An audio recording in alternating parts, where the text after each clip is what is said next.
дебели гекови. Чекай, на фаца.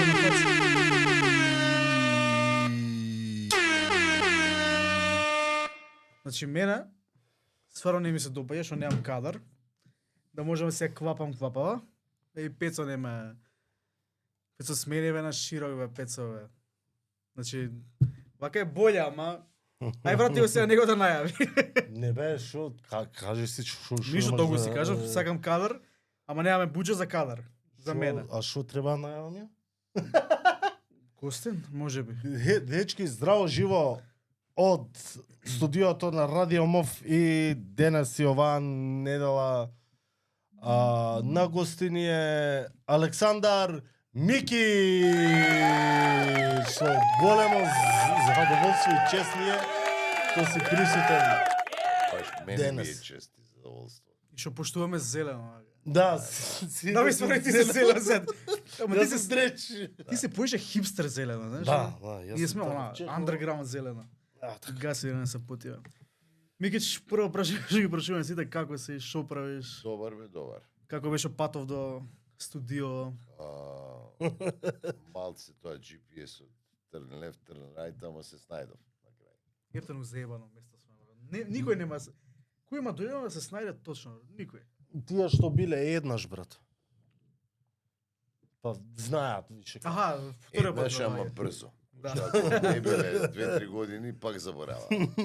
Ја првиот пат до душе кога дојдов овде и ја бев малце као изгубен, и викам ај по Патчево да идам што има на крај на Патчево и си прочитав Младински образовен форум и чека викам МОВ, добра е. Тука сум.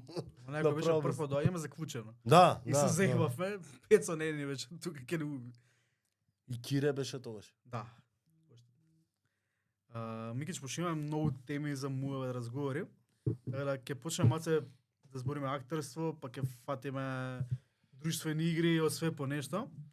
Може да ми раскажеш онака како започна со глумата, како ти дојде прва љубов да ти е глума во животот? Прво сеќавање на. Па, мислам дека таа љубов датира уште од средна школа. Кога бевме средна школа, бевме така доста една бунтовна генерација која сакаше да се ги искаже своите ставови за се. И мислевме дека најподатлива почва за тоа е театарот. И формиравме една театарска група, се викаше Чвор, и направивме едно 5-6 добри во тоа време аматерски представи, ама народот сакаше да не гледа, постигнавме доста голем успех, представите ни беа полни и од тогаш некако се заразив со театарот и решив и професионално тоа да го правам. Сте ја правиле таа представа во школото, во средното? Да, ние бевме во Корчаген и во таа група единствени што станавме да се бавиме активно со театар сме ја и Христо Васил. Сите други некако си најдоа некој друг пат во животот. Настрана од Да. Значи, буквално основно и средно правење представи, љубов кон Па, театар. да, тоа и мод многу, во тоа време мод ни беше едноставно огледало на тоа што се дешава у театарот у светот, нели нормално идевме и на представите што беа на репертоарите на македонските театри, ама кога ќе дојдеше мод, тоа беше месец дена празник за нас, буквално се гледавме. Така да и МКЦ у тоа време ни ги отвори вратите, фактички ни даде простории за вежбање, ни даде сцена, ни даде се што ни треба. Ние бевме презадоволни и буквално таму спиевме, јадевме, творевме, живеевме за театарот. Како деца, како решавате дека оваа представа сакам да ја правам? Добри текстови, кај се наоѓаше? Кои беа, например, примери, идоли во тоа време? Па во тоа време експериментиравме со театарот, со разните форми што ги дава театарот. Нормално не ја знаевме ни вистинската, ама бевме, бидејќи гледавме и такви представи кои беа невообичаени, нели, за нашето подневје, далеку од, нели, бегалка и македонска крвава свадба и таквите. Правевме и такви представи во кои пробувавме да го изразиме нашиот порив, да му даеме некаква форма. Така да и сами пишувавме текстови, бидејќи мислевме дека сме доволно мудри да кажеме нешто. Мислам дека бевме со Арто фасцинирани, со другите писатели у тоа време кои беа некоја си авангарда. Може малку мина знаат, ама некако после средно губиш некоја љубов кон театар и се запишуваш на замјоделски за хортикултура. Да. Ама после се продолжуваш ФДО. Па не, види, некако, бидејќи театарот не беше хоби у тоа време у средна школа, а мислев дека за да се запишеш на ФДУ треба нешто посебно да си овакво, решив едноставно да се запишам на хортикултура. Тогаш си идеш и у војска, нели, завршуваш средно, пишеш факултет, одиш у војска година дена и некако у тој период цело време паметот ми беше у театарот. Ја од кога се вратив од војска, завршив уште цела година, мислам дека само еден испит ми остана на хортикултура недаден и решив дека не, тоа за мене дека ќе си ја пробам среќата, па што сака нека биде. Да, баш спомна војска, како например цела година у војска да си, немаш театар, немаш глума. Кој е чувството накрај? Многу зафркнато. Кај сите турци таму и гол асан, како вика таа пословицата, тогаш сите идеа у војска и нормално беше да се отиде у војска после средно, ама некако година дена мислиш дека е стварно големо губење на време. Од друга страна па мислам дека треба да се иде у војска. Зошто? Затоа што во тоа време ти си на некои си 18 години и војската ти дава, те учи на една дисциплина, на работи кои до тогаш си немал можност да се сретнеш и мислам дека за билдање на личноста е добро да се отиде, не мора да е година дена е стварно премногу, ама едно 3-4 до 6 месеци би требало секој да отслужи. Например, мене ми беше фасцинантно тоа, доаѓаш млад, изгубен, целиот, не познаваш никого, милион луѓе, сите гуштери као тебе, така се викаше младата војска, гуштери или фазани.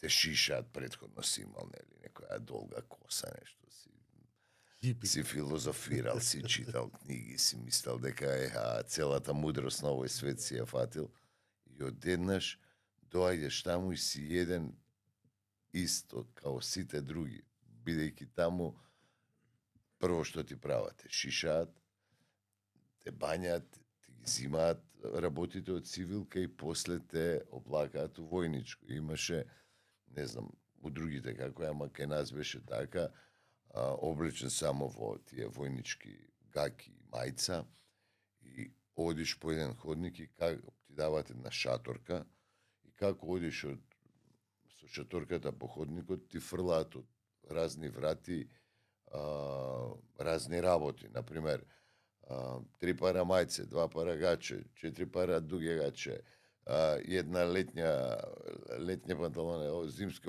идеш и одеднаш излагаш ти од тој ходник со една препуна, огромна ваква шаторка, препуна со алишта. И ја врзуеш, не можеш да се однесеш едноставно до спаваона и доаѓаш у спаваона и ти викаат, вика, се ова е твоја касета, касетата е мала, многу, значи 2 полички, долната една трета и толку, нема нешто да кажеме да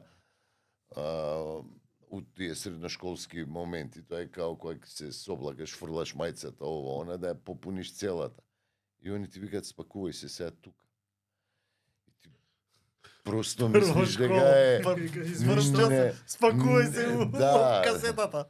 невозможно ти изгледа тоа да сите тие, тука имаш и градско дело, работно зимско, работно летно, градско летно, имаш ветровка, за оград имаш ветровка, за работа имаш еден куп работи и ти вака си изваден од памет и нормално те гледа дека ти си изваден од памет и кад на стара војска отвори му покажи. Ќе отворат, ти гледаш дека у таа касета има уште толку простор да ставиш како е тоа све фино спакувано. После таа, од кој ќе научиш да се пакуваш така многу работи у мал простор, супер доаѓа сега у животот, значи да се Камперски. спакуваш. Па да, камперски. посебно кога си иде у есен или у градов, па ќе купиш еден куп борд геймови, па мора да ги спакуваш у мал куфер да ги набуташ. Ќе фатиме за тоа. После војска продолжуваш на ФДУ.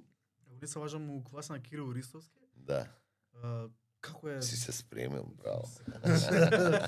Новинари, Да. иначе. новинар, бивши глумец, ја ќе ови работи.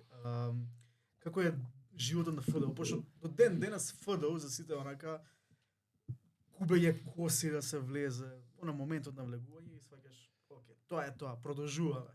Па, нели, значи ја се премислував еден период дали да идам, дали да не идам, да желбата сепак победи и реков на крајот на криштата, ако ме примат, па ќе видиме, ако не ме примат, да сме живи и здрави, ќе пробаме уште неколку пати, па после, ако треба, ќе се откажеме.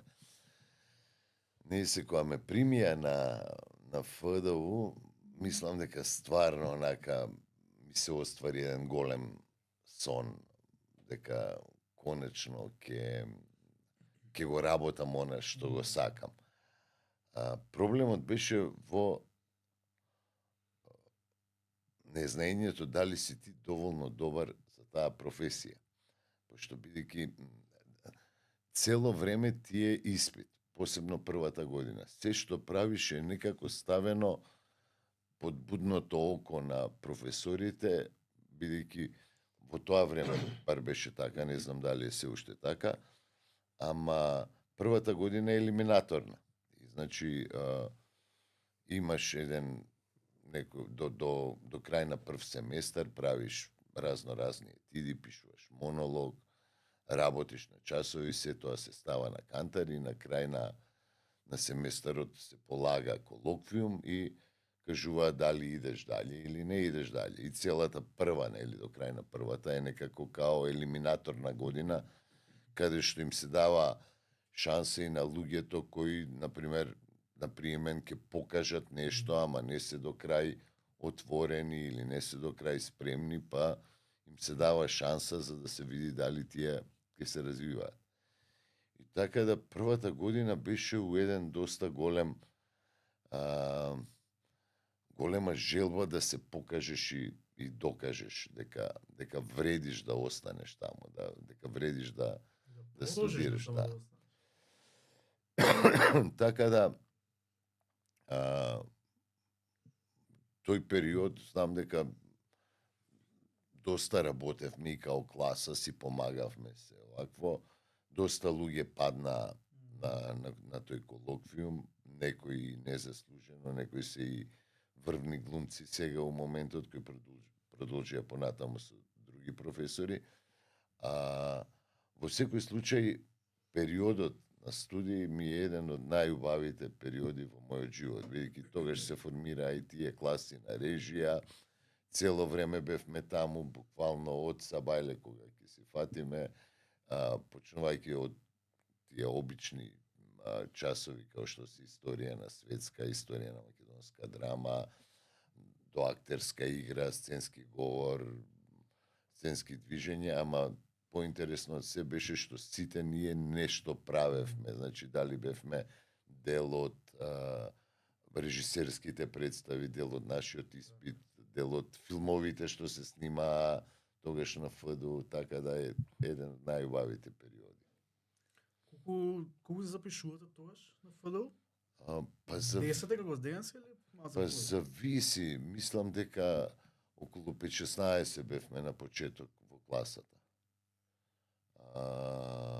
Со тоа што имаше 3-4 што дојдоа, што квадрираа година и ние бевме некои си 10 луѓе, 12 можда.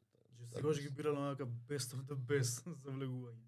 Па самиот приемен е доста Да. травматичен, бидејќи се пријавуваат некаде околу, да кажеме, 100 луѓе у тоа време, сега можда и поише, не знам колку, и сега ти од тие 100 треба да влезеш у тие 5-6 што ќе те одберат за тој уписен рок, а 3 имаше. Нормално во првиот уписен рок не го пополнуваат целиот број, оставаа да има и за вториот, третиот да се упише, така да беше доста Што држнеден. монолог имаше на упис? На приемен испит имаше прво во тоа време имаше монолог по собствен што избор. монолог имаше ти. Да. А ја го имав Треплјов од Галеб, едно мало парченце интересно, имав и уште еден монолог за бекап, требаше да се има песна по свој избор и песна што ти ја даваат како обавезна на ФДУ, нели, за да видат нешто, дали е тоа емоција, дали е тоа мислат, како знаеш, во секој случај си имаат зошто даваат одредени песни да се обавезни песни. Значи тоа се трите работи кои требаат и може евентуално да те прашаат некоја имитација да направиш, да пееш, да играш, и такви работи. Тоа е првиот дел од. Ако влезеш во тоа, тогаш се работи уште недела дена со тие што влегле во првиот круг. И има уште еден испит, тоа е вториот круг, значи после недела дена, 7 или 10, не се сеќавам сега точно колку, каде што ти даваат нешто обично контра на она што си го имал, да кажеме, ако си правил некој комедија, ќе ти дадат мелодрама, трагедија или така. Мене, например, ми го дадоа истиот монолог да го правам. Одново истиот. И многу ми беше чудно, викам, зашто сега сите други добиваат различно, а ја истото треба да го кажувам. Поентата им било, нели, после ми кажа професорите дека сакале да видат дали можам, дали се врзувам за нешто што ми е научено и не можам другачи да го кажам освен тоа што сум го научил. Дали имам можност за моделирање на тоа, ако нешто си го научил, а не треба така или може другачие да се испроба тоа можност на трансформирање. Од трета година те зема познатиот Димитри Рули Османли во неговата класа. Нормално првиот официјално дипломиран режисер и креатор на прв македонски филм Мирно лето. Кажи ми со него работата на ФДУ како е? Колку он ве направи тоа што сте денес? Професорот Димитри Османли Рули беше во пензија тогаш. Тогаш на ФДУ беше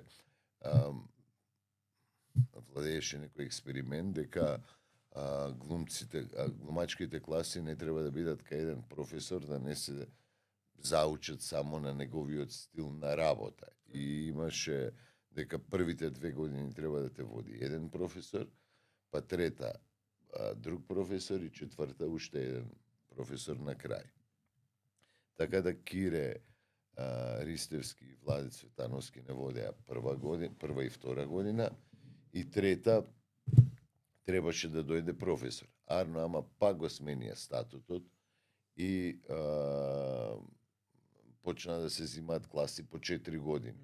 И ние фактички останавме у една меѓузона каде што немавме професор, па за тоа го викна професорот Димитри Османли, кој беше веќе во пензија, да не доврши нас.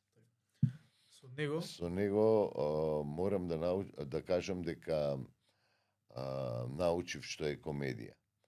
бидејќи тој човек стварно ја познаваше комедијата многу добро. И што ми беше многу чудно, бидејќи не правеше вака некој што се ви смешки, едно друго, во глобала беше доста сериозен, ама знаеше да направи другите представа во која другите сите ќе паѓаат од смеење. Со него негде рани 90-ти ја правите познатата Народен пратеник, која што денес има, како се вика тоа, Риран? Од ново? Риран. Така некако му доаѓа. Со Јордан Симонов и со други глумци. Народен пратеник реално е представа што може да се напише и да се глуми секое време, буквално и за 100 години. Како е тој период да играш у Народен пратеник? Многу интересно беше што Народен пратеник фактички се роди, се направи кога се роди Македонија, македонската држава, оваа последна што ја знаеме. И никој од нас не беше спремен на тој плурализам, што, мислам, ја бев и премлад за да се бавтам со политики, со такви работи, ама мислам дека и постарите не знаеа што значи тоа многу партии, бидејќи претходно била само една комунистичка партија, или си член или не си член, и тоа е тоа. Немаш избор. Немаш избор. А од сега одеднаш се појавија многу партии, се појави и представата одма на самиот старт. Така да мислам дека представата добиваше своја популарност како растеше земјата. Така се освестуваа работите што значи пратеник, што значи желба, што значи амбиција за власт, што значи непотизам, што значи сите тие работи. А Нушич ја има направено феноменално таа драма. Ете, еден податок дека ја пишувал на 17 или 19 години, не е важно. Во секој случај многу млад, ама како да не сме мрднати од тоа време до сега. Значи, менталитетот на народот е истиот, карактерите се истите, желбата за власт е иста, ако не и поголема. Има некоја причина зашто после 200-250 изведби е прекинат од негде 2008 или само едноставно е падна интересот? Па не знам што точно се случи, зошто се прекина. Мислам дека според мене можеше уште да трае представата. Нормално после 250 изведби, не знам колку десетина години играње, нормално дека е све тоа малце ветво и костимите и сценографијата и се, ама во секој случај можеше да се обнови се. Не знам која беше точно причината зашто представата не се игра. Која да била едноставно више. Да. Има некој риран денеска што може да се продолжи. Интересен факт, преска го гледам репертоарот на МНТ и видов дека за месец февруари само глумиш у 6 представи. Мој термин, Кесна десетка, Народен пратеник, 12-ка, Торонто експрес. Како е едноставно како човек да можеш у 6 други улоги да влезеш едноставно и тоа да е ден за ден, пошто улоги да беа сабота, понеделник, вторник, среда, четврток нема и петок уште една изведба на друга представа. Она техниката на влегување у 7 улоги, ајде у животот да кажем. Од кои што 6 се представа. Процесот на работа на една представа е процесот кој трае, да кажеме, минимум од месец и пол па до 2-3 месеци, в зависност од делото и материјата која се обработува и колку е тоа комплицирано. Така да во тој процес на истражување на работа во представата, значи во истражување на ликот, на намерите, ти едноставно доаѓаш до еден како да го кажам, тоа не е продукт, ама до едно решение, до едно откривање на работите, стигаме сите заедно као екипа и после, од кога ќе се склопи целата представа, се прават уште прогони едно друго за тоа, да се увежба и да се направи и едноставно, кога ќе дојде време за играње, многу ти е полесно да влезеш у целата таа приказна, затоа што го имаш тој процес на на припрема голем. За разлика од филмот каде што глобала процесот на спремање на улога е многу помал. Макар што еве во последно време и филмските режисери почнаа да прават сериозни проби и да работат пред продукција со глумците, не само значи за локации за бирање, него да се прават проби, да се анализира, да се испробаат работите и тоа мислам дека вродува со уште подобри филмови. Че може да признаш дека за театар добра екипа за представа го прави процесот онака да е течен и да влегуваш у лик одма онака. Па Секој види, време. некогаш ќе се мачиш без разлика дали е екипата добра или лоша, некогаш едноставно нема да можеш лесно да дојдеш до некој резултат или до посакуваната цел. За мене лично секој од глумците си има различен пристап на работа. Различен им е процесот. Така. Многу е битно да си го најдеш својот собствен, за да можеш тоа да го истераш до крај. За мене е многу важно ја да го видам ликот, да знам кој е. И после ми е лесно да му влезам во кожата, ако знам кој е, што е, како мисли, зашто е тука, што му се намерите. После зборовите сами излегуваат. Дојде ли некојаш, например, не за тебе лично, да кажеме за други, 6 улоги, онака да речеш, чекај маце, кој сум јас на момент така. Кој сум јас кога сум надворот на штиците што живо значат. Или све е само припрема, Па работа не, на види, себе. у суштина е доста опасна професија и малку фали за да застраниш. Ама мислам дека па тој издувен вентил и таа можност што ни е дадена да бидеме други тие 2-3 сата, тоа ни дава можност да бидеме понормални во нормалниот живот. Така, мојот професор Кире Ристевски викаше глумецот не се гледа у кафана, не е тој што ќе влезе и ќе прави.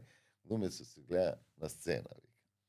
И таму вика, и ја некако тоа си го врзав у крпче и сцената ми е еден издувен вентил за сите работи што ме мачат. Сите проблеми или такви работи што се дешаваат, наставно искачаш на сцена и Ке си се истера тоа. тоа преку друг лик, што е многу интересно. Кажи, маца, Нормално е и ти кога си во процес на стварање на работа на ликот да ги пробуваш работите и во нормалниот живот. Ама тоа мора да го правиш мудро, како се вика, не да те обземе ликот и да станеш некој друг и во приватниот живот и после да не можеш да се вратиш. Не, напротив, кој ќе чуеш лагворд, кој ќе чуеш ова, ја често знам да си ги испробам работите и да видам колку е тоа верно. Имам едно прашање што сакам да прашам глумеце, не ми текнало гораз да го прашам. Ајде. Дали глумците глумат во приватен живот? Види се. Зашто? Па за било што, онака, ако не му се свиѓа пример на местото каде што е, да глуми, дека му е супер окей. А кој не глуми во приватен живот? Добро. Има ли некој што едноставно за нешто да избегнеш конфликт или ова ќе се направиш на 3,5 ќе проголташ или ќе Да.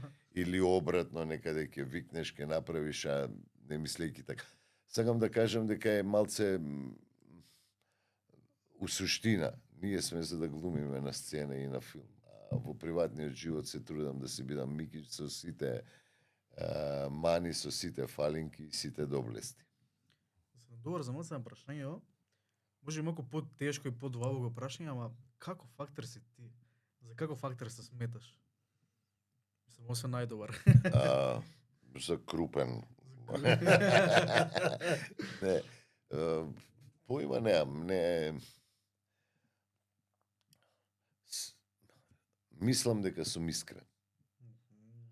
Значи, мислам дека искрен и емотивен и мислам дека тоа ми е моето најголемо оружје. А какви какви представи ти лежат, пак поише ти лежат комедии, него ли драми или нешто така или не? Тоа не Порано еден човек ми кажа, вика, уште млад кога бев, вика, најди си го фахот. Вика, да знаеш каде,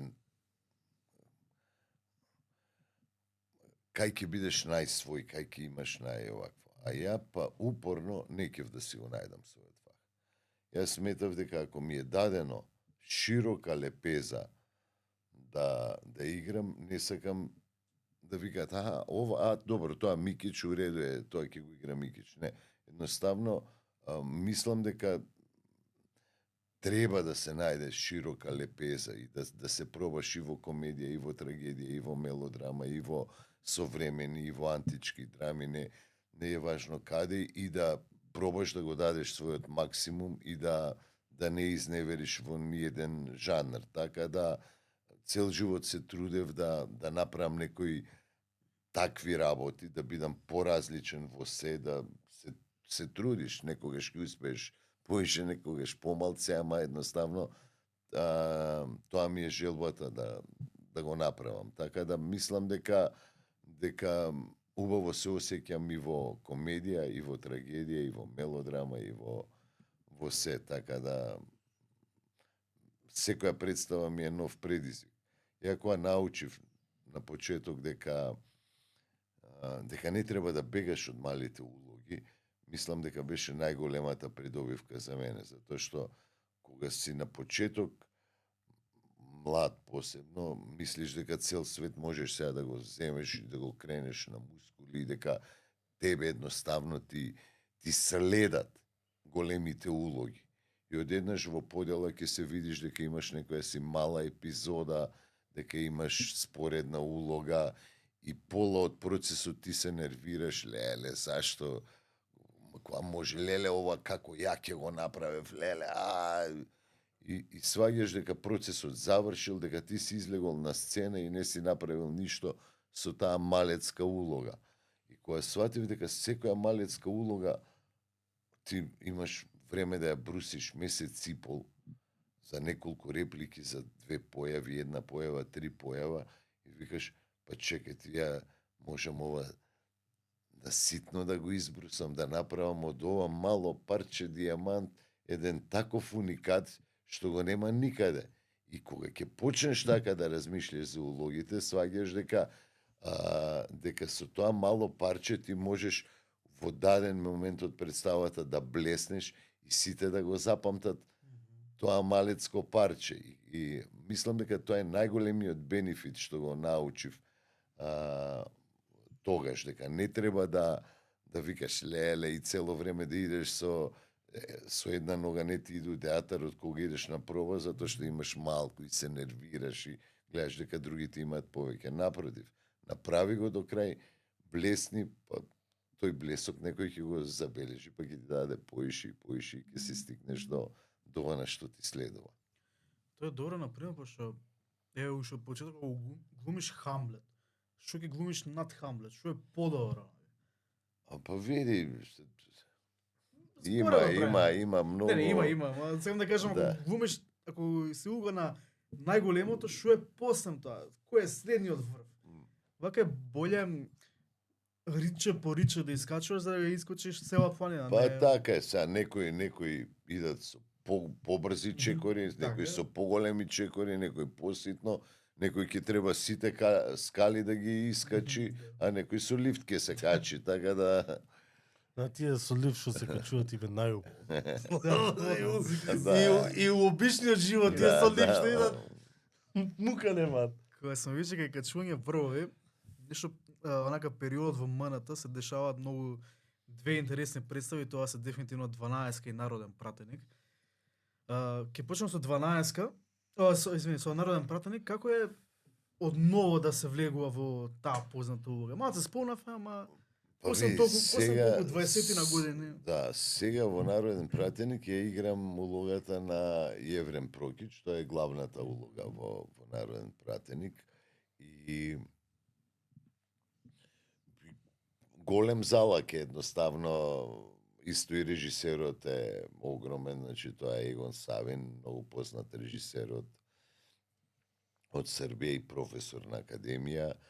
Така да едноставно голем предизвик ми беше да се седне и да се направи целата представа. Нормално не знаев каков му е концептот, што како ќе работи во ова, ама некако народен пратеник цело време ми е во главата, затоа што сметам дека времето на народен пратеник е сега многу погодно него за времето кога ја правевме, кога игравме на почетокот пред некои си 20-30 години, колку беа, кој да ги брои, нели? Така да, мислам дека едноставно процесот беше доста тежок, ама дека направивме добар продукт, што публиката со задоволство Кој го гледа. променето всушност? Не, ние играме регулар, значи играме во времето во кога е пишувана, значи тоа е периодот на Краљевина Југославија. Дејството се дешава у Скопје со желба, нели, тогаш се одело на парламент во Белград. Така да се збори староскопски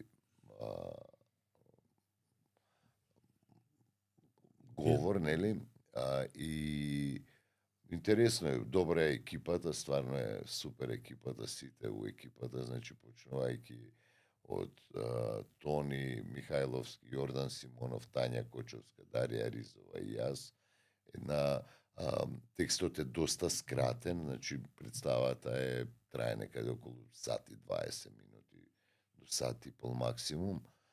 Многу ликови се скратени, ама е земена есенцијата од представата. Сакам да кажам, не е правена адаптација, не е модернизирана, си се дешава во тоа времето, него поглед на тоа ги има скратено сите небитни работи од представата и ја има оставено само суштината и е една голема сатира на целото општество. Да преминеме на 12-ка. Ние 20 уште немаме гледано, ама имаме карти за 28-ми. Да. Едва чекаме онака да дојдеме на 12-ка. Представа што буквално се распродава во секунда, сите ја зборат, сите го зборат процесот на кој што е правена представата. Можеш ли од твој аспект да го кажеш? Како уживаше при процесот, бидејќи 12 габаритни луѓе од МНТ, све познати актери, глумци што ги сакаме, што ги обожаваме. Сите го кажуваат дека им е најубаво. Мислам дека со самото тоа кога се објави поделата за 12-ка, предизвика огромен интерес, бидејќи 12 стварно, како што ги викаш ти, габаритни луѓе се тука у представата и сите сакаат да видат, чекај, што е тоа што овие луѓе ќе го понудат на сцена. Текстот исто сам по себе е доста интересен, тоа е фактички работено под 12 Angry Men, ако ви текнува имаше и повеќе филмови. Има и руски, амерички. Да, има, значи првиот е со Хенри Фонда, таму 50 години, мислам, па после има и последен е овој на Никита Михалков, 12, што се вика. Има неколку серии направено на таа тема. Фактички поротниците одлучуваат за животот на едно дете и секогаш се интересни тие причи да се гледаат. Сите раскажуваат представата, 12 души зборат во исто време, ама немаш онака надвикување, нешто, туку све иде толку гладко. Како процесот го успеавте тоа да го направите? 12 луѓе на сцена, никој не искача од сцена, никој не се качува дополнително, има моменти на зборење исто сите заедно, ама све е толку големо. Драматургијата е доста цврста. Значи, таму поротата мора да биде едногласна. Така, значи, 12 луѓе треба да бидат за или против, или ако не може да се договорат, се случува повторно судење. Така да, фактички, треба да се убедат сите. Ако има еден кој не се вклопува во целото милје, треба или тој да ги убеди нив, или они него. И тука е целиот конфликт. А интересноста е во тоа што цело време излегуваат некои нови и нови докази или нешто што е кажано да се види со од друг агол на гледање и така да мене ми е тоа секогаш интересно. Само кажам, ти ќе збориш за друштвени игри, пошто тоа... Да, јас ова се мене ми е јас се поет, јас се да не се јас се чувствуваш. зназборев. Не се чувствуваш. Не, ова ти оставам на тебе прашањата да си ги кажеш ти ја подалеки да малце. Процес на работа со Синиша Евтимов, кој што реално е повише познат по комедии, ама сега го направи едно од најтешките драми, онака. Колку и за од негов аспект, на пример, како режисер беше, па дај да не кажам тешко, ама маце поразлично работа со, да не е толку комедија, да е повише хардкор, онака. Со Синиша е секогаш убаво да се работи, бидејќи он носи една голема релаксираност во процесот на пробите и секогаш е дава една позитивна енергија у целиот процес и затоа е секогаш убаво да работиш со него.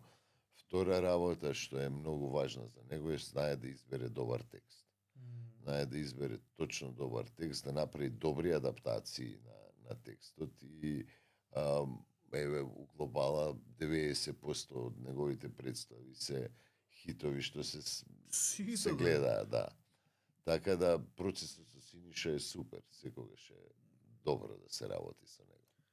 Ја едва чекам до 28 да ја гледаме представата, пошто Уште кога искочи фотките оние познатите. представата, ја отпрем фотките кога искочи, ја не знам за што се работи.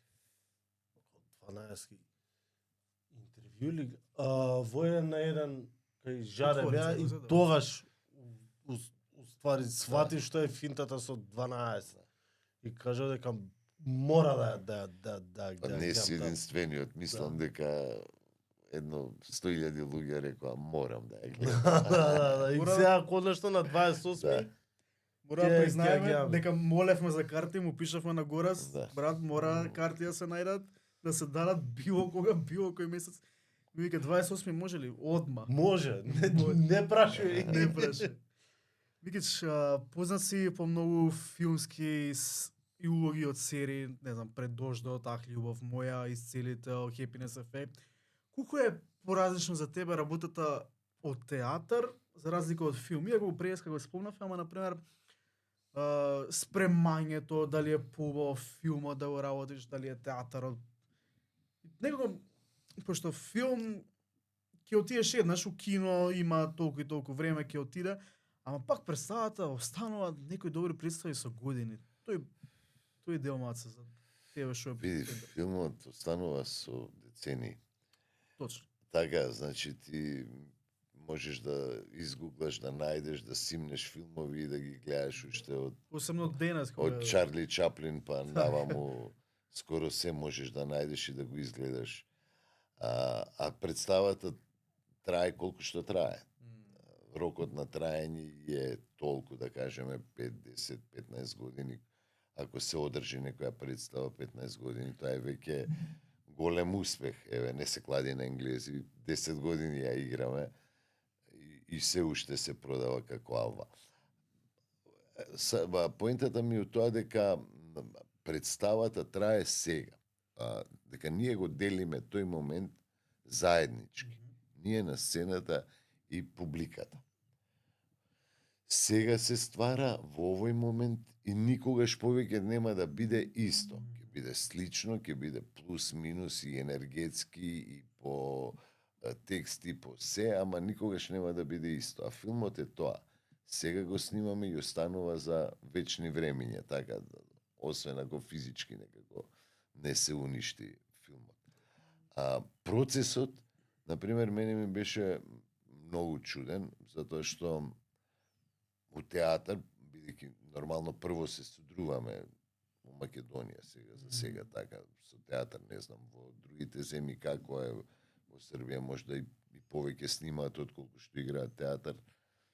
Се Не, гледа. небитно. Сакам да кажам дека кај нас така е обично, сите ние прво се судруваме некако со театарот и на ФДУ на крајот на краиштата работиме испитни представи кои се театарски, не правиме испитни улоги на филм, туку во театар.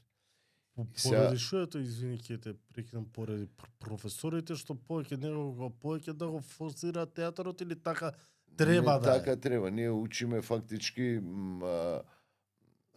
имаме предмет кој се вика интермедиална игра, каде што ти се запознаваш со техниките на снимање на микрофон, како да играш сега, например, радиодрамите не се више толку популарни, ама на времето била и сега ти мора да научиш и техника кога седиш у студио како да не почнеш да се дереш, да викаш, да урлаш, а микрофонот ти го фаќа, нели, секое шушкање со овакво. Така да имаме ние испит кој се вика игра пред камера, ама не ни е примарен. Примарен ни е оваа актерска игра, каде што ние работиме на улоги, на ликови кои се за театар. И одеднаш, бидејќи си поинволвиран, поупатен во процесот на работа во театар, некако ти доаѓа по-логично тоа да го правиш. А филмот кој ќе дојде, ти сваѓаш дека за многу кратко време треба да го направиш истото што за театар ти требало месец, 2 месеца, 3 месеца за да стигнеш до еден одреден резултат. И мене на почеток ми беше многу чудно. Имав голем страф од камера.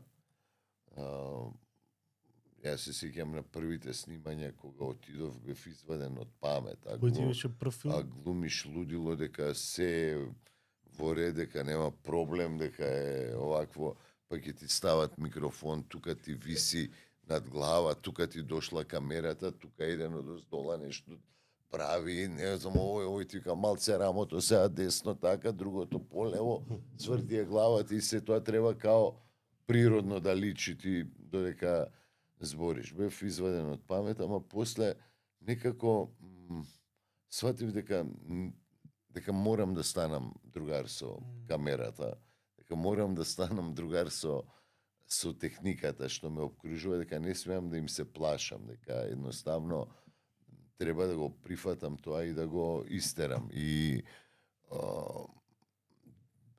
цело време си викам дали е точно тоа што сум го направил, дали е вистинскиот избор го направив сега, бидејќи тоа ќе го кажам сега, ќе се каже супер, купено, идемо дале, а не сум ли можел тоа подобро да го направам или поприродно или поточно или подругачи едноставно.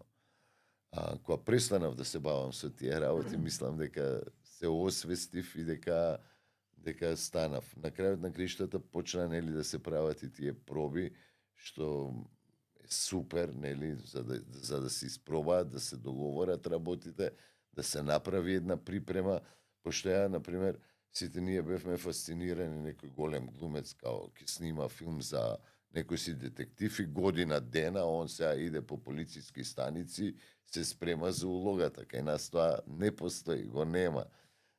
Такви припреми, ту прва станица. Прв филм кој ти беше? Па прв филм мислам дека ми беше Предождот. Предождот? Да. Тој сега правеше 30 години, така прави, имаше златна премиера, мислам, во Опера и балет беше или се Не, лажам? во филхармонија. Во филхармонија. Тоа ми беше следното прашање, како е да работиш со Милчо, па и тогаш на толков филм. Супер е. Работата со Милчо стварно е добра. Човекот си ја знае работата, ептен е, упатен и интересното е како ги анализираш сите филмови сценарија, ќе видиш дека он точно знае што сака, како сака, репликите му се доста точни и прецизни и е многу отворен за соработка. Значи, тој процес што го имавме еве за кајмак сега кога го работевме, просто ми изненади колку беше отворен за соработка, да створиме нешто заеднички, значи не беше ни суетен, ни ништо, напротив, беше среќен кога на некоја проба ќе се роди нешто, кога ние нешто ќе понудиме, он беше среќен тоа да го земе од нас, да го прифати, да овакво и нормално да те надгради Така. на тоа што си го дал. Имаш време за гледање филмови? Па ретко се наоѓа, ама потешко. Какви преферираш, да пред домашни или Секакви. секакви? Секакви. Филмови или серии? Сакам и серии, ја гледам и серии. Кој трилер, нешто така, која ти е сега хит серија, да кажем, последно време? Што беше последно гледано, например? Со насловите сум малце ја скаран, ги заборавам често, ама Исто и еве, например, проблемот е што, значи, ако не ја запамтам, колку и да ми било интересно дур сум ја гледал, а ако не ми остаи трага у мене, некако ми е forgettable, така како се вика. Мислам дека една од сериите што ми остаи впечаток у последно време, сега гледам трета сезона треба да излезе кај да е White Lotus. Ја рекламираат на HBO. Да. Да. Тоа е многу добра серија. Сакам да почнам да ја гледам тоа.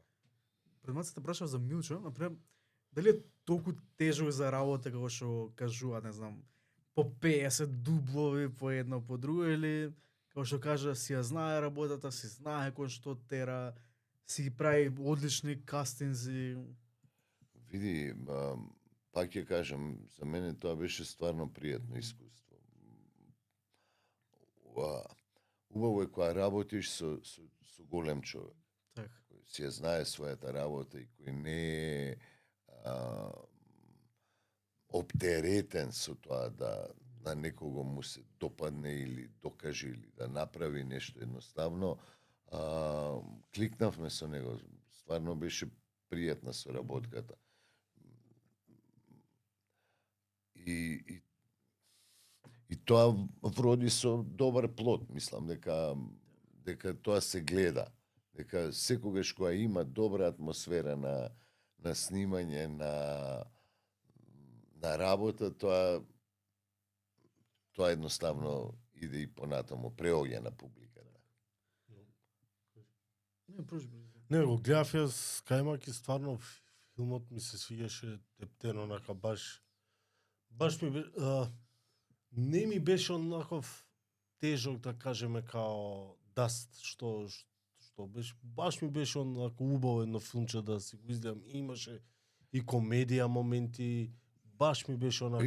И слоевито е. Значи, мене највеќе ми се свиѓаат и представите што ги работиме и филмовите во кои играм и ова, кога има повеќе слоеви, кога ти можеш филмот да го гледаш на различни нивоа, у зависност од она што те интересира. Например,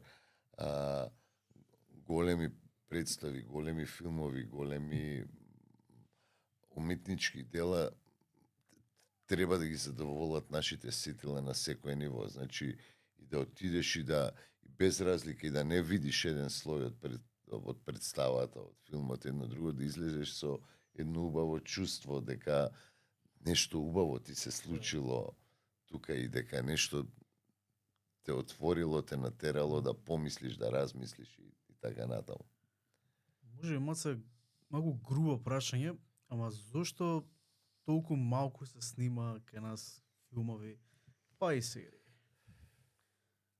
Дали е проблемот само буџет или има и некои странични Мислам проблеми? дека еден од најголемите проблеми е буџетот. Значи, дека не знам дали е прашање на мал пазар или што е, не знам точно, ама едноставно ако не се најдат пари, ти не можеш да снимаш. Тоа колку и да сакаме ние, еве ќе се собереме неколку ентузијасти, ќе снимеме некој адхок филм или минисерија или било што, ама тоа не може вечно да трае. Тоа ќе биде еден, Период. па да, еден инцидент би рекол, така, каде што, ние ај сега на ура бура ќе направиме, ама тоа треба да трае. Тоа не може да опстане ако едноставно некој не те помогне, бидејќи сепак тоа е скуп спорт. Така да имаше еден период кога се снимија, мислам дека 4-5 серии у една сезон. Да, и тоа беше да. со фамилија Марковски, Да. па На како се терапија, викаше, на- на терапија. На терапија. Па преспав, мислам дека Да, почна исто, од таму. да. Почна, да. И имаш уште една или ова Инсайдер. Да. И таа беше Исто. многу интересна, многу ми Значи се имаше свиѓа.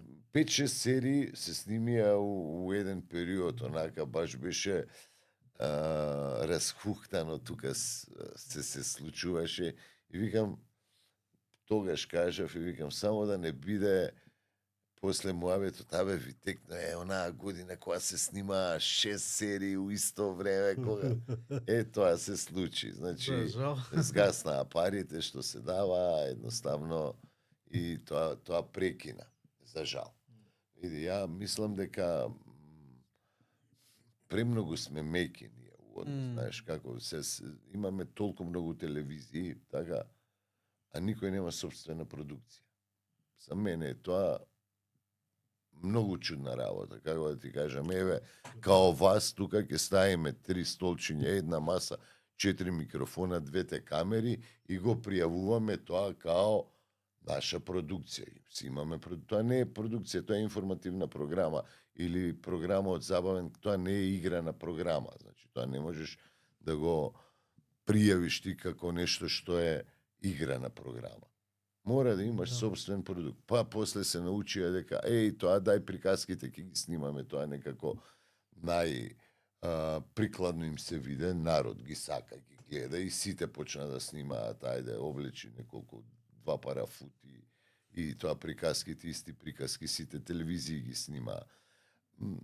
Сакам да кажам дека тоа не е креативно и не е долгорочно. Треба да се застане и да кажеш, чекај, јас сум телевизија и треба да имам свој собствен продукт. На крајот на краиштата тој продукт ќе те направи уште по-интересен во етерот и во светот. Според тебе, формула за добар филм. Формула да се направи добар филм. Што е потребно? Види се. Мислам дека ти треба добра приказка пред се. Значи, филмот и представата раскажува приказка. Што ќе кажеш ти со таа приказка, тоа е веќе друго прашање. Ама мора да има добра приказна. После треба да имаш добри луѓе кои ќе раскажуваат таа приказка и еден добар човек кој ќе склопи целата таа приказка. И ако сите тие коцки се склопат, мислам дека може да излезе добар филм. Има ли некој лик во театар или ајде на филм што сакаш да го глумиш и едва ја чекаш приликата да дојде тој ден и да речеш конечно ја добив улогата за тој и тој лик? Кажам, неам некоја таква голема амбиција за конкретен лик. Или после толку време, толку улоги, толку представи, едноставно више сваќаш дека како да кажам, секој лик си е свој на некој начин и не можеш да го направиш некој да е поголем, некој да е посилен, да Абе, треба да си се сака работата што ја работиш, да си ја работиш со задоволство, да идеш на работа и мислам дека не постои поголема награда од тоа. Микич, ќе преминеме на твоето најголемо, најомилено хоби. Точно. Овој господинот до мене поише се разбира во друштвени игри. Тие имаш една од најголемите колекции, односно, ајде кажеме, најголемата у Македонија, на Балкан можеби. Не знам за Балкан, Да. не знам, да. Маце грубо да прашам, ама имаш ли некоја бројка од прилика колку имаш друштвени игри дома? Многу. Многу, тој е најсигурно. Бројката е многу. Многу, имам стварно многу, имам многу. Поише од многу е премногу. Да, Беше да. многу премногу. Па може да имам и премногу. Кажи ми, кој беше моментот на, дали се сеќаш на првата друштвена игра што ја земе и што кажа, окей, ми се свиѓа ова, сакам ги земам сите. Види, јас сум некако многу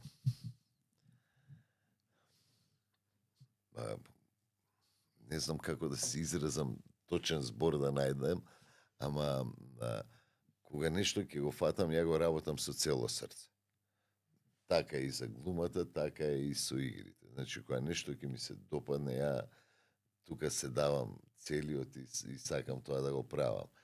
Мислам дека ако ги трнеме на страна овие не љути се човече и табла и такви работи, дека прв пат кога се судрив со ризик, беше ризик, мислам, играта, не ризик во животот.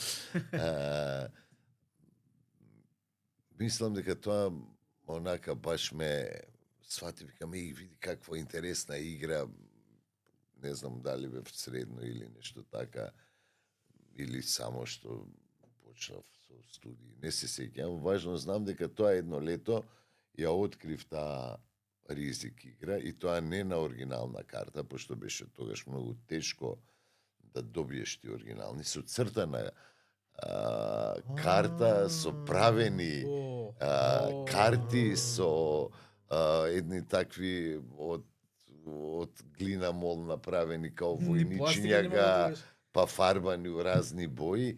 И ја кога го видов тој кој изигравме, така, реков, ова морам ја, и јас изземав хамер, нацртав, направив и игравме.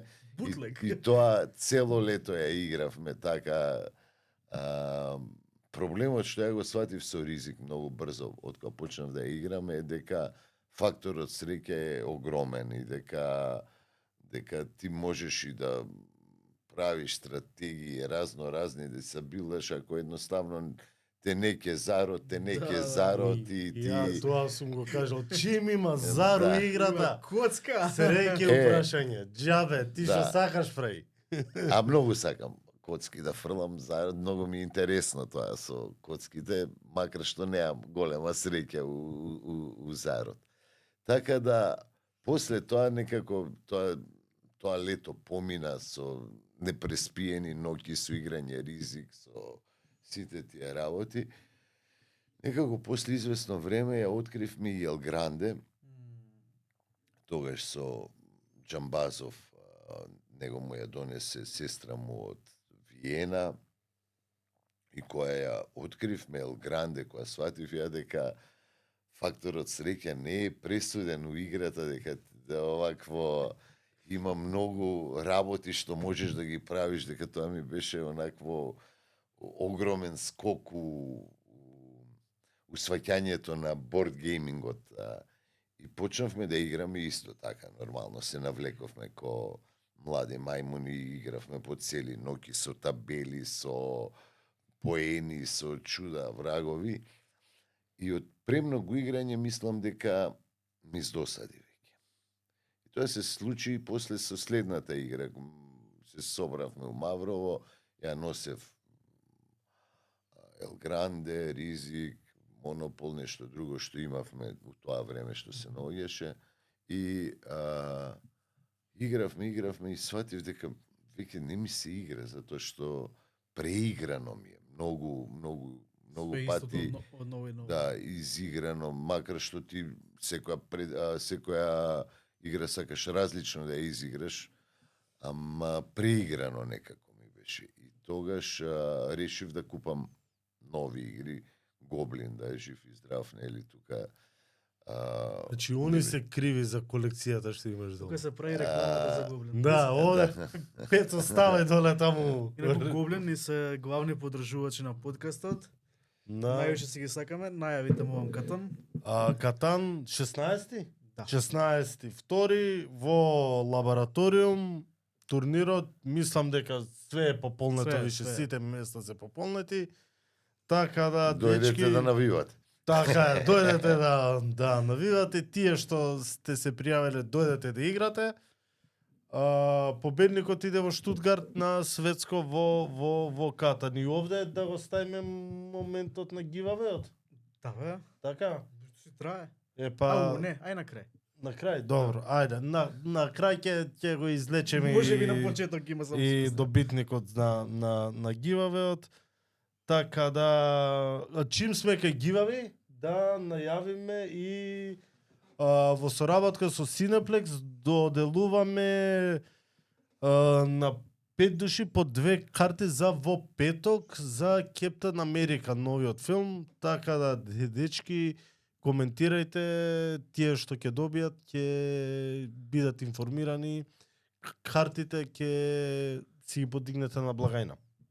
И заборев да кажам за Катан, тој што ќе добие и играта на гивавеот да ќе ја подигне од Гоблин. Исто така. А да му ја донесеме у недела? Не, Гоблин ќе си ја земе. Гоблин. Да. Значи Гоблин е местото и во Па, тоа да. време кај што И отидов, си купивме една игра и таа ја преиграв. Значи, тоа беше, мислам, Доминион. Толку многу ја изигравме и решив, ми пукна филм, и решив ќе купам 4 или 5 игри одма. Наеднаш, за да не ми досадат. И така направив, си отидов, си купив 4-5 игри. Вие сте ги играле, сте ги изљуштиле Да, воите, онака више. буквално тоа се више буквално Пошто- уништени. Пошто, например, видео игра, ќе ја купиш, ќе ја играш, ќе ја свртиш едно друго и ќе те здосади. Пак board game ќе го играш многу пати, ама више board game кога ќе дојде да ти здосади, значи Не, види, тоа е убавината. у друштвениви игри, у бордгеймингот е добар и социјалниот момент, што мора да се собереме, да се договориме, да дојдеме, да играме, ќе си направиме муабет, ќе се зезаме, а со видеоигрите си некако сам. Тука си, ако си онлайн, ако Да, се не е слушаш, исто, не е. ако, ама тука и физички сме присутни, на иста маса играме. И така почнав да ги собирам. Сватив дека е поубаво секогаш да не ги преиграм игрите, да не ми досадат никогаш и некој кој ќе спомне некоја стара игра, ајде играме тоа и да ми е кеф, да викаме, и стварно бе, одамна не сум играл, дај да изиграм. Ја имаш нормално. Не можеш не, се слушам, да слушам. Нормално. имаш, да. Што сега да те прашам? Имам една игра дома, Марсупилами. Играта си имам, све имам од играта, ама упатствата ги немам. Да не знаеш од негде каде барав на интернет, не можев нигде да најдам упатства за играта. Не знам, тоа ја имали на Board Game Geek. Да, На Board Game Geek ја има, Епа, мислам дека ја има. Чекај, баш ќе проверам сега. Прајте си муабети. значи ако ја има, таму имаш и форуми, имаш и фајлс, можда некој постирал. Тие што не знам да Прави. кажеме, Board Game Geek е Facebook за друштвени игри. Да. Тоа е, колку дремеш на Board Game Geek, онака? Па види, ја гледам да не сум зависен од тие ето е. социјални мрежи, дремам. Значи, ако на нешто дремам, значи не дремам ни на Facebook, ни на TikTok, ни на тоа како се вика Instagram, ни тоа и го немам ни TikTok. Пробавме сега да најдеме, нигде те нема. Да. Само на Facebook ми има Да. и тоа ретко го отварам. Али на Board Game Geek идам затоа што таму обично идам да проверам некоја игра, што е, како е, што кажале за неа, да изгледам некое видео, ако има туторијал за играње, да видам што кажале по форуми, по такви работи. И тоа е оно што ме интересира у моментот. Значи, конкретно го отварам, не го отварам за да проверам нешто, него ако ме интересира некоја игра што сакам да ја земам, да видам што има за неа, кој е рейтингот, што кажало комјунитито за неа и такви работи. Имаш моменти, например, ти влегува жена ти и ти вика, пак ли дремеш на Board Game Geek? Или те прифаќа у хобито. Сега за сега ме прифаќа. Тоа е добро. Тоа е добро. Ја најдов ја си играва, ништо нема за играва на Board Game Geek. Форум, Нема. Значи нула 100% коментари. Не бе брат, 100% некој бутлек е направен. Видео, не бе брат, си постои, како игра си постои. Ама, ја и чат GPT го прашав за игра, ми даде некои правила, Аха. ама не се тие... Не, ја знам, дај да видам, има некој Слика има. Дај Има. да видам. Еве, само да ја ставиме на Сега поголемо. мастерот ќе каже.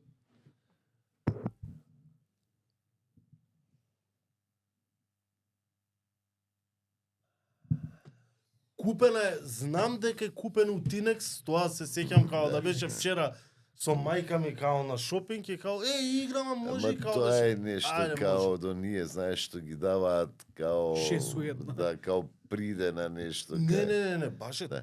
тврда е корицата, човечињата си убави со пластика, коцките не се обични, Да. туку знам дека ги лепевме као бројките на коцките, ти кажуваше како да се залепат, па скршена гранка има на една коцка и картичките се гледат, дека квалитетна играта, не е Да, од оние не. 6 игри за 100 денари Е, игра. па треба да... не знам. Ама си играм со Сидми на наш начин, така така да. Чеки на Board Game Најбаво. Geeks може да напише, например, да напише игра, да прати фотки нешто, да најде човек што ќе му ја препознае или? Па, види, не знам до толку, ама има форуми, може, треба да напишеш тука на Да, форум, тоа е, дали мислам. некој знае, што знае ќе ова. пробам да Кажи година, една да, друга. не бе истава, ќе се потрудам малце повеќе околу играва. Кажа патување во како си каше Шпиле. Есен. есен. Тука малце сакав да те прашам, ама ќе ми кажеш од времето од почетокот од првото идење и како сте се Види, пакувале. ја не сум бил многу, 2 пати сум бил само у есен. Ама првото идење беше стварно, како да ти кажам, тоа за секој што сака борд геймови, што игра овакво, топло му го препорачувам, тоа мора да го доживее тоа. Значи кога влегов, тоа е прво огромни се халите. Хангарица. Огромни, стварно огромни, 6 комада, плюс тоа измеѓу нив, па што да ти кажам, и цели препуни со издавачи од цел свет, со луѓе од цел свет, дојдени тука, каква влегов бев као дете у швајцарска сладкарница, вака избезумен, какај Вили сум, Вонка, што сум, да. Буквално, толку бев возбуден што на првиот штанд си го заборев мобилниот. Бев цел ден без мобилен, после среќа таму се поштени па ми го вратија, нели? Технологија, Да, не хартија да. само, не ќе ви. Да, феноменално искуство. Кој година така, првото ти да? Па не се сеќам сега точно кога беше.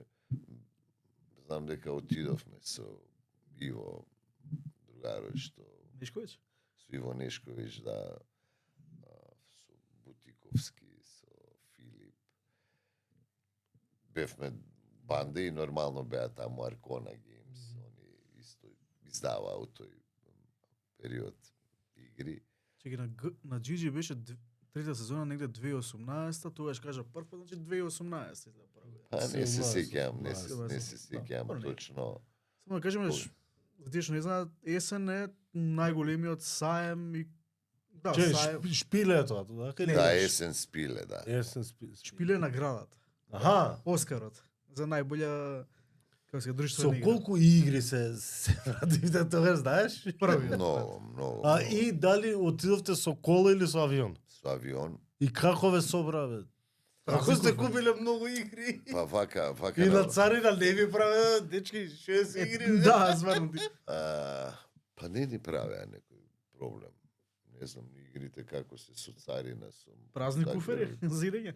Не, за идење имавме празен куфер и куфер у куфер, нели, ставено за да отидеш до таму, таму се вративме нормално со препуни. Со 3 чекирања. Да. И купивте уште еден куфер таму дека не ве собираше. Па беше држ не да и за тоа кажувам дека тоа е игра исто што ја играш на крај пред поаѓање затоа што ти тоа мораш одеднаш нешто што е толкаво габаритно да го ставиш у толкацко што е па ставаш кутија у кутија од игрите, па компонентите, па ово, па после дома кога ќе дојдеш уште поголем проблем затоа што чека оваа кесичка од која игра беше оваа од ова, пошто тоа е све измешано за фино да го исполниш просторот, така. Па иди дигни го после куфера, така може.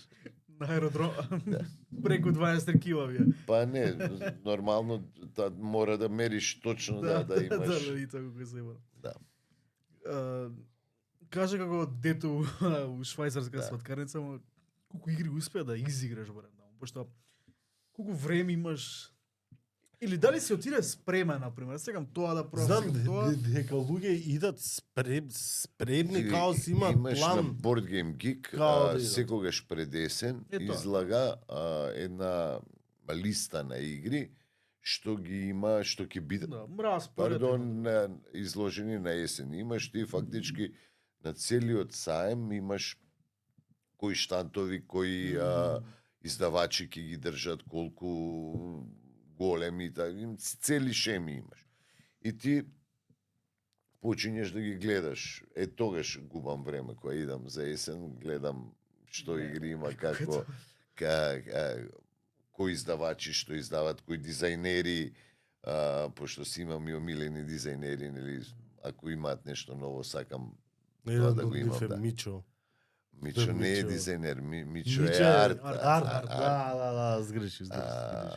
И како се вика, и ти фактички тачно може да се видиш која игра на кој штанд ти е све што те интересира. Нормално тоа не е ни печее се после, пошто на самиот саем се случуваат и други моменти каде што ти имаш исто што е многу интересно,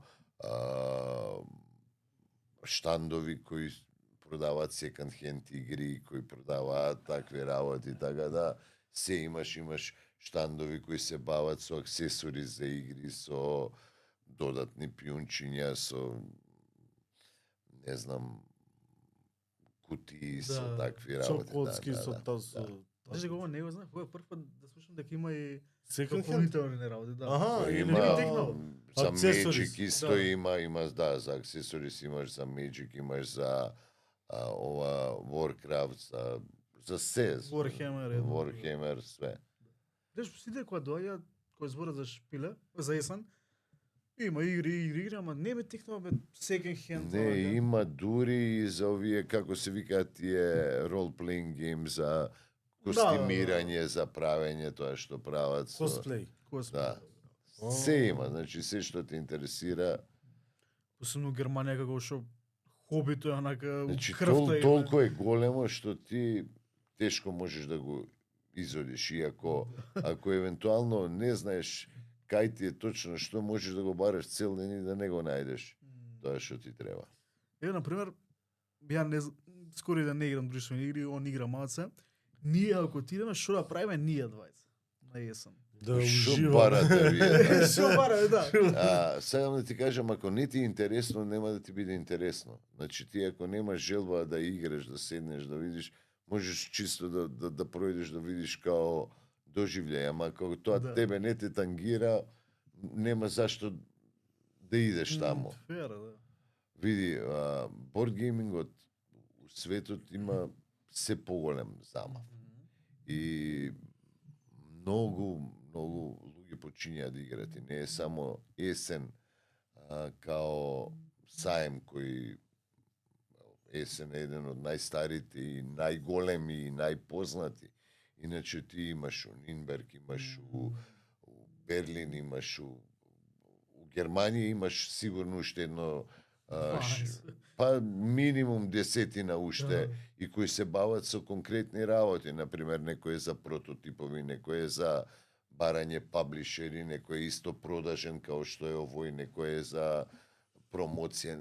Значи има разни типови на саеми за борд геймови. Зборам само Германија, пошто Германија е мека и медина на борд геймингот, да, на друштвени игри. А у светот ги имаш уште милион, значи сега почнаа дури у Стокхолм, у Лондон, не знам, у Америка ги имаш исто 10-15 саеми, така да ти ако фатиш да идеш по саеми, цела година некаде ќе идеш на секој 10-15 дена. Ама есен е најголемиот и најпознатиот у суштина саем за И као викенд трае као 3 дена е? Мислам дека 4 дена трае, 4 дена. Треба бе да идеме. Нема веза Да. што не, чисто Него и ако ми ја се пално гиковски да, работи. Четири- видиме што е. Првиот ден е резервиран за гикови као мене и сите останати кои дошле од Индија, од Пакистан, од Јапан, крај на од свет. Кореја, од Бразил, Од од сегде, од цел свет дошле за да бидат дел од тоа и се сите као кучиња пуштени од ланец, онака. Давај. Седнуваат, играат, пробуваат игри, има маси многу за да ти ако сакаш, нели, имаш интерес за некоја игра, ама не си сигурен дека дали ќе ти се допадне, можеш да седнеш да ја пробаш, има таму масас или ако нема у моментот место се запишуваш, пробуваш, купуваш, значи милион луѓе собрани. Вториот ден е порелаксирано малце, значи кој ќе пројде тој прв вал Немате енергија више на такви овакво е доста порелаксирано. Обично идат тука луѓе, студенти од Германија, од Аустрија, од ваму, од таму има организирани автобуси што доаѓаат. Али најинтересно ми е што последниот ден, значи кога се растура сајмот, кој не е фактички ни цел ден, се појавуваат фамилии.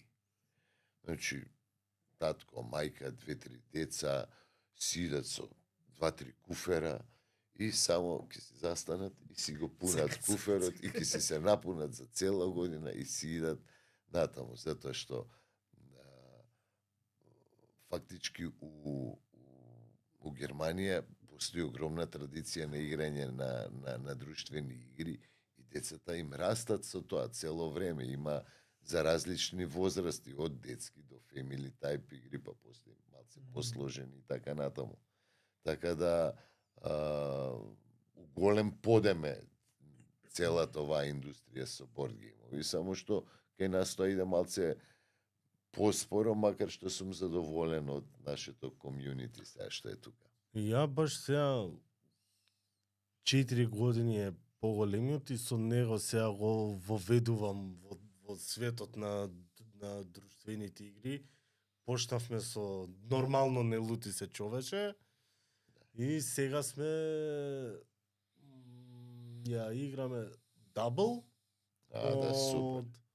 од Гоблин ја Да. земав и сега сакам да му земам уште некоја. Па вака шо ќе ми препорачаш ти за 4 годишно дете? Па види, Double е супер. Таа е топ игрица и најинтересното е со Double што не мораш ни да им попушташ. Не Ќе бе, не му видиш, попуштам, ме победува. Они за многу брзо време поише ќе може да се снајде од тебе во однос на тие препознавање на сликичките. Али има еден куп од тие детските што од 5 веќе имаш и сериозни игрици да играш со нив. Као што е, да кажеме, ова My First Stone Age, My First Carcassonne и така натаму и така. Јас ја гледав онаа Катан Kids, што е? Да, и таа, ама таа е, мислам дека е 6 плюс или така нешто. Не сум сигурен, 5 плюс. Не, абе, гледај, и тоа што е, па ајде да кажем и 6 плюс, па не мора да значи дека детето ќе нема да ја свати ако е помалон. Види, јас затоа отварам Board Game Geek и таму има, например, возраст. Пишува, да кажем, 14 плюс, али има и комјунитито што вика. И то у комјунитито да. обично прават од искуства на играње и оцени, пошто на некои игри мора да стават, да кажеме дека е 14 плюс заради разни порези, даноци или инспекции за Така. пошто ти ако ставиш 5 плюс, 6 плюс, 7 плюс, 8 плюс, не знам до кај иде, подлежат на поголеми контроли игрите отколку кога се за повозрасни групи на луѓе. Така да таму на Board Game Geek, кој ќе отвориш, ќе видиш пишува, нели, возраст 6 плюс, а комјунити вика 4 плюс или 3 плюс може или 5 Значи плюс. да ќе го разгледам и тоа убаво. Да. Што друго ме Марио има? Интересира шпиле вториот пат. Дознав дека сте иделе, мислам, со кова и сте пробувале Тетрис онака да пробате у гепеци да ставате колку можете игри. Не, Или не? не. И вториот пат бев, Аха, и вториот пат. вториот пат бев со авион. Се надевам дека еден ден ќе идам со кола натаму. ком, да, со- тоа некако све со Мичо си го врзувам, пошто он се плаши од летање. Ама ќе видиме. Понатаму. Вториот пат бев и полуприватно, полуслужбено, што се вика, затоа што тогаш ја спремавме оваа играва Monsters on Board, што имаме дизајнирано со Иво и со Самуил. И уште беше у фаза на припрема, каде што ние покушававме плейтестинг, нели се вика таа фаза, каде што бараме рандом играчи, играме и гледаме фидбек, запишуваме што е, како е, што се конта, што не се конта. Значи, уште е у фаза на стварање играта, така да таа година исто ја демонстрирав играта, што ја Че спремам. тогаш не беше издадена, само беше у Не. фаза. Беше фактички во тестирање, во фаза Да. на тестирање и нели си пушташ тизерче, Да. фаќаш луѓе им ја презентираш и овакво да се чуе добар глас за играта и така натаму. Прекрасниот арт на Мичо. Да. И како кој е као пример се имал таа ти игра замислен уште претходно како би идела и играта, па не знам, па си му кажала на Самуил, па дали ти текна преку вечерта и таа играта, да кажем, или за Monsters on Board конкретно, или претходно Види, ја ти имав. си сакал да направиш игра, до негде си имал некаков концепт како би била играта, ама не си бил скроз сигурен. Вака, баш преска го спомнавте Джиджи на Горест, така, бев таму гостин. И исто дојдов со игрите и го напунив целото студио. Се овага. Со милиони игри. И таму спомнав прв пат дека у глава имам многу идеи за бордгеймови. Дека едноставно дека некој сум ги запишал, дека некој, ама дека ми фалат луѓе за да можам тоа да го направам, затоа што јас сум некако така тимски играч. Сакам. Тогаш кажа, процесот ти да направиш игра е далеку од реалност, ама дојда очигледно луѓето, се сквопија Па да, и после Джиджи ми се јави, Самуил вика, друже, вика, и јас сакам да, ајде, вика, да правиме заедно игра. И почнавме да правиме една доста комплицирана, доста сложена игра, и некако тоа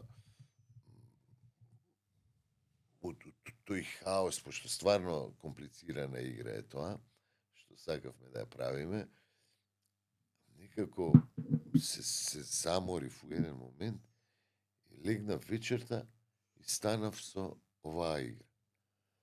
Значи станав, требаше да се најдеме со Самуил, му викам, извини, друже, викам, дај ми едно 3-4 сата само да исечам, да испринтам нешто, да направам и доаѓам. И отидовме, се најдовме со Самуил Викам, ова све што го имаме правено, сега го конзервираме, викам, за некои добри. Имам ја нешто ново да ти покажам. Му покажав Самуил, почна, абе, джабе ли работи, аме викам, гледај, само молим те, ова, она. Хајде да пробаме, пошто малте не беше више игриво, можеше и да се опипа, да се проба. Пробавме, направивме, вика, ја бе, ова, има могуćности, почнавме да работиме. Отидовме, го уклучивме Иво Нешковиќ и некако и него го фати целата идеја и ете, се роди тоа. Монстер Сонбор беше за колата? Да, со вакото. Пецо, треба да најавиме реклама, уште не? Добро. Почека да реклама. Да.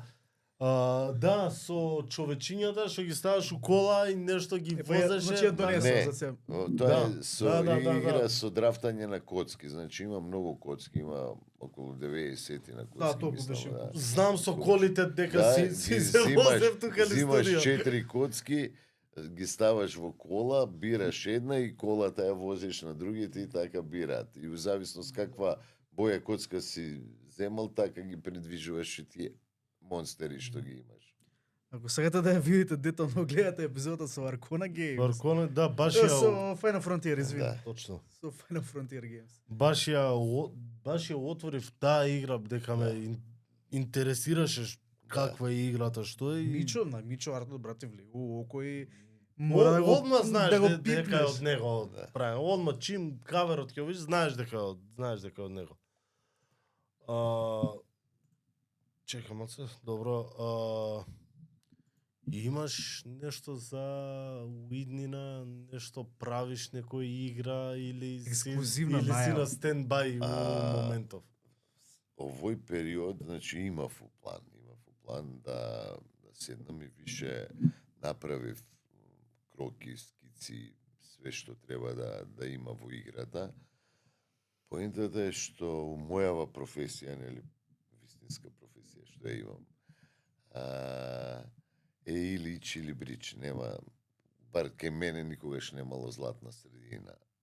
И така да, како фатевме од септември со 12-ка, преку пратеник сега ја работим и варвари, не сум имал, што се вика, време за асално со децата да се видам, а камоли за нешто посериозно, пошто ова сепак бара да се посветиш, да најдеш време, да посветиш, да правиш и да живееш еден период со тоа.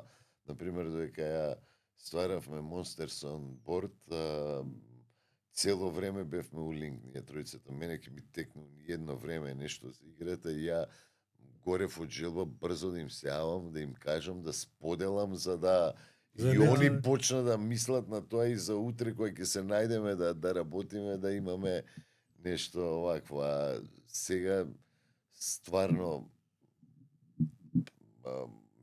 ми беше понапорен периодов на професионален план, така да се надевам малце кој ќе се изрелаксира се, ќе се вратам. Они си стојат тука, не бегаат, Лецка. така Есен секој година го има. да.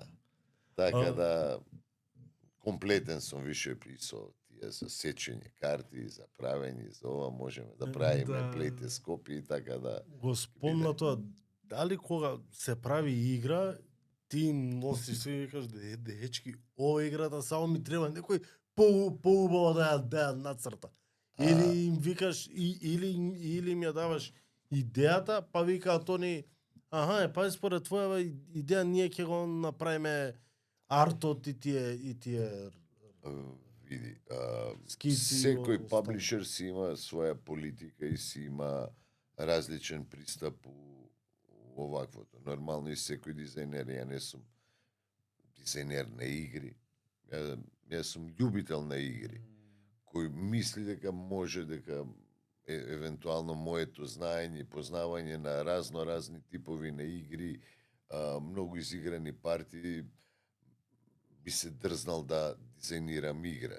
За среќа многу добро пројде играта, значи баш е добро оценета, влеговме у еден куп топ листи за без разлика за што ги прават, за дали за механика, дали за тема, дали за не е ни важно. Важно добро пројдовме, така да кога дизајнираш игра, веројатно овие големи дизајнери кои се овакво им носат некои си скици, картички нацртани на рука, направени, им кажуваат ова е играта, артот после е друга работа. Тоа си се нас, например, Monsters on Board првично беше игра со возови. Ја и Иво многу сакаме возови, сакам игри со возови. И инспирацијата беше од една игра која ја игравме, која ни остави голем впечаток, ама е скроз друг начин скроз друга игра е ова. И почнавме да ја правиме така, со вовчиња, со станици, со исто е, значи драфтање коцки, се е исто, само што нема Final Frontiers решија дека не им треба игра која би била со тема возови во ова море на игри, каде што има милион игри со возови. Ticket to Ride. Да. И решија да смена темата. Кога ќе смениш темата, автоматски тоа повлекува да смениш и некои ситни работи, механики. Тоа е веќе процес, ама тоа е спаѓа у девелопмент на играта. Значи има луѓе кои се бават со тоа. Например, ние која дадовме играта, им викаме, еве, ова е играта, значи, плейте Скопје, без арт, без ништо, нели? Ова е играта, вака се игра, ова се правилата на играта, едно друго. Има проблеми, да кажеме, у бодување каде што треба да се избалансираат за секој да има тоа.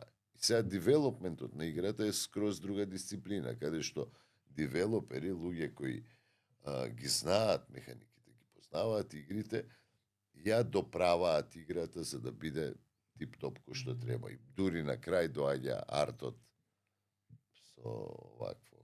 Финално. Да.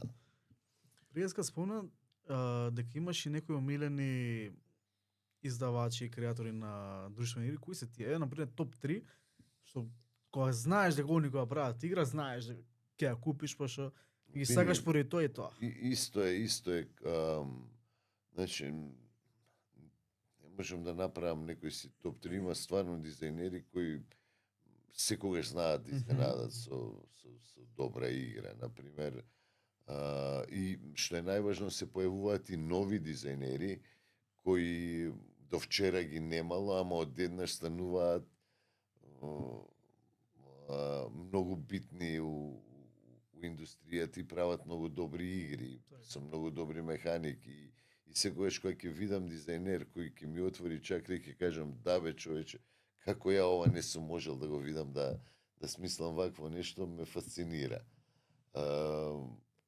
Има многу, значи, почнувајќи од Волфганг Крамер, Кинслинг до преку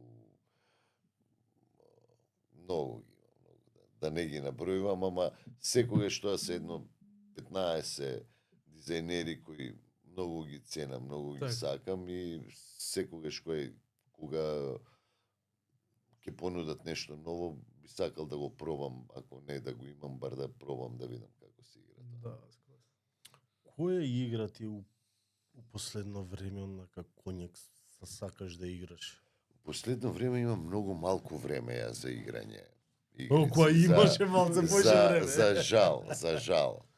За жал и кога ќе го пригравам тоа времето за играње, сакам да пробувам нови игри. Значи, ако можам да бирам игра што не сум ја играл до сега. Сакам да пробам нешто ново, да видам нови механики, нови начини на играње и такви работи, така да ново. А иначе, сега за сега, децата ми се главни соиграчи, они, еве, у последно време покажуваат поголем интерес за играње, така да со нив играм, више се у фазата на играње на Family Games, значи не играме само Child Games, него више и Family Games почнавме да играме, значи почнувајќи од 8, 9, 10, еве 10 плюс играме без проблем, така да. И кој играви он? Па еве сега последна, например, што ја игравме беше Harmonis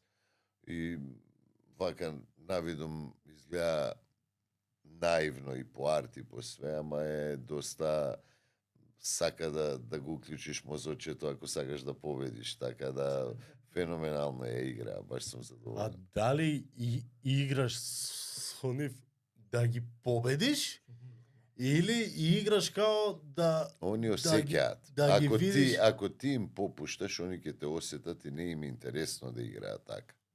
Значи мора да играш као со рамни Као- на себе, за да овакво, па некогаш ќе победат, некогаш ти ќе победиш, а Дали- некогаш ќе направиш за они да Да, победат, да.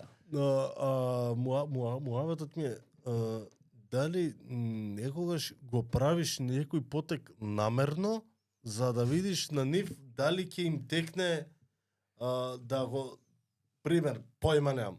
Овде има човече твое, а ако го мрднеш овде може да ти го Не, зема таму. обично ако изиграат нешто што е нелогично или има подобар потез со тоа што би го изиграле они, знам да им кажам, ама од која ќе изиграт, абе, Да. тато зашо Можеше не играше, ова. можеше ова да го направиш, да, можев или Не, или, например, што знае да ми изненади, да ми кажат, да, ама ако играв таму, ќе се случеше ова и ова. Но Викам, одма бра, да. тактика. Така да они си имаат у глава некоја своја логика, не ќе да им наметнам нешто што е мое као начин на гледање на ваквото. Сакам они да имаат своја креатива у играњето. Ја немам више Колку? прашања, да. Се задржавме. Саат и 40. Машала. Добро, чекуваме поише, ама ние се Супер тамане. Морам уште едно прашање. Ајде. Новата представа што ја спремате со Милчин. Варвари. Многу голема екипа. Да. Како е чувството на, како да кажам, враќањето на Милчин во МНТ и режија на таква? Па види, Голема представа. голема е представата. Мислам, многу луѓе се инволвирани, многу глумци. Текстот е интересен. Ги имаме сите предиспозиции да направиме добра представа. Сега тргаме со таа намера, што ќе се случи, ќе Да, видиме го на чекам. премиерите. Само ради Милчин, пошто се враќа на 92 години, не знам колку има. Не знам точно колку. Годините има, само да. бројка, ама сериозен човек за сериозно место. Микеч, таа камера, ако имаш нешто да испромовираш, да кажеш нешто што не те прашавме, а сакаш да кажеш, Тоа ќе биде се. да ги поканиш луѓето во театар. Слободно нека дојдат, така. И во По театар, Гоблин да и ги- на игрици, и на И се. на Gang да. Day што Да. го организираат Да. Гоблин, уште чекам вториот, не, трет треба Третиот. да организира. Вториот така пројде да. без мене, пошто не бев информиран. Односно, Не бев слабо отварам Facebook и тоа и така да сега ги замолив, ако може да ми се јават лично. Ако може Да, птица да. да пушта Галеб, птица. Галеб, Галеб со да. писменца онака на Односно голуб, не галеб. Да. Фала ти што дојде. Фала ви вас.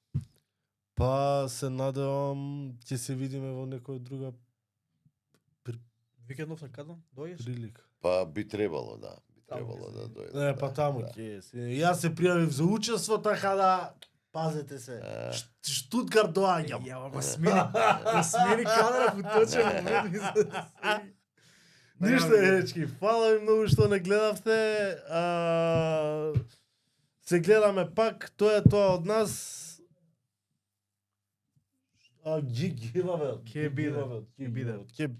Ќе биде, Пецо, ќе биде. Добро, окей, фала ви многу што не гледавте. Се гледаме наредна недела. Со некој. Чао, чао. Квапата. Кај. Е сега чао.